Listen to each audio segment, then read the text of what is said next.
Welcome back, family. Got a good little article for today's episode of Hypocrisy Hour. I found this to be very, very interesting with my Native American heritage. Grizzly Skull and Bones relic to be auctioned by Christie, written by our good friend Kurt Nimmo at Infowars.com. It's not on the headlines anymore, so you'll have to dig through the archives, but you know what? You don't even have to do that, because if you're watching this video, you got a link right over there.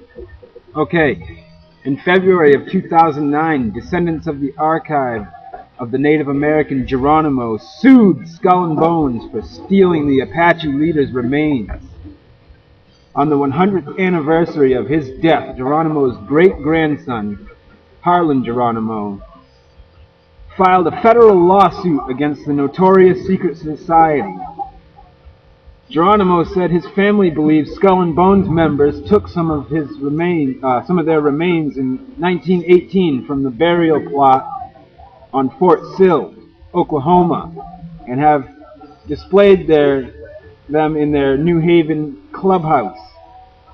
It is said that Prescott Bush, the grandfather of George W., personally led the raid on Geronimo's grave, which I don't doubt, because George W. has done a lot of stuff against, both Prescott and W. have done a lot of stuff against the Native American people, namely sending blankets full of smallpox to the tribe on the reservations. Continuing on, now the art and auction house Christie's is selling more remains from Skull and Bones. Grizzly trophies from Yale University, mysterious Skull and Bones Society, whose members include former President George W. Bush, are to go on auction in New York this month, reports Against France Press. The human skull and two large bones are estimated to sell for between $10,000 and $20,000 on January 22nd at Christie's, located on Rockefeller Plaza in New York. Where else? The symbolism of the skull and crossbones is synonymous with the group, as its name is derived from the symbol itself, explains a page on Christie's website. The Order of Skull and Bones is also known as the Brotherhood of Death. It became the American version of the Thule Society, Thule Gesellschaft, in Germany. The Thule Society was instrumental in the foundation of the Deutsche Arbeiterpartei, German Workers' Party, which later became the NSDAP, Nazi Party. It had members from the top of the party, including Rudolf Hess and Alfred Rosenberg. Thule members practiced Satanism and a form of sexual magic derived from the lodge of which Aleister Crowley was a member. And I believe that's the Lodge of the Golden Dawn, or the Cult of the Golden Dawn. Where was I? Oh yeah, Crowley was a foremost worshipper of Satan in the 19th century. Adolf Hitler was obsessed with the occult and the Thule Society, his SS military death cult that swore allegiance to him and emblazoned their uniforms with the Totenkopf symbol, a death head symbol that California governor and son of a Nazi, Arnold Schwarzenegger, proudly wears. Research was obsessed.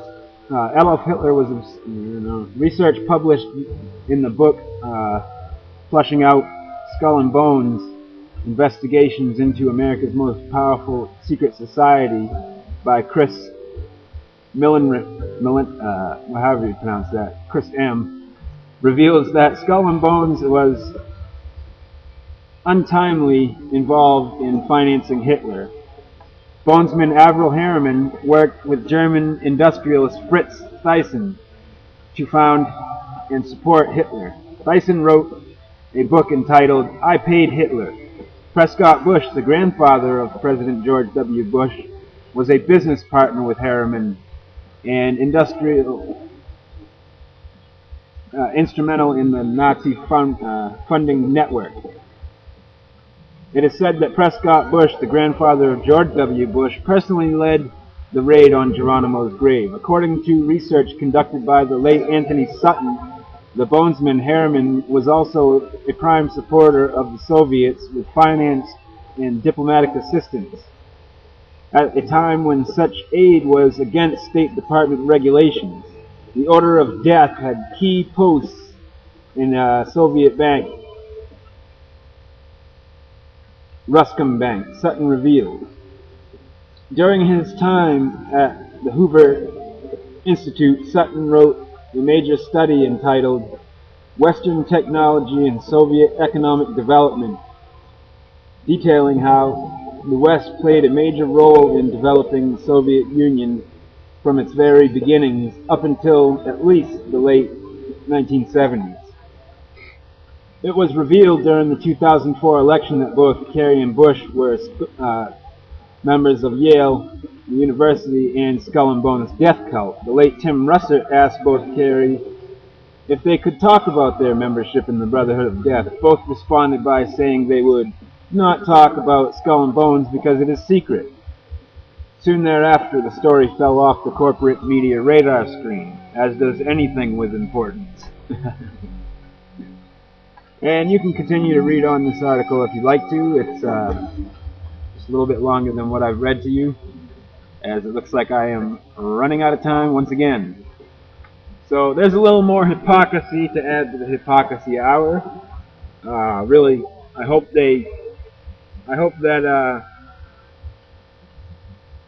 the grandson of Geronimo gets to sue the hell out of these bastards and get himself a good chunk of money for them stealing bones out of his grave. Which your boy Partycrasher wouldn't doubt is true, because, like I said, you do a little research on George W. Jr.'s pappy, Bush 41, you will see that he did send smallpox to the Native Americans. All my friends, family, and subscribers, let's keep our heads on straight, let's keep our eyes focused, keep the grass cut low for these snakes out here, and we will defeat this new world order together. Alright. Fuck off. I got work to do.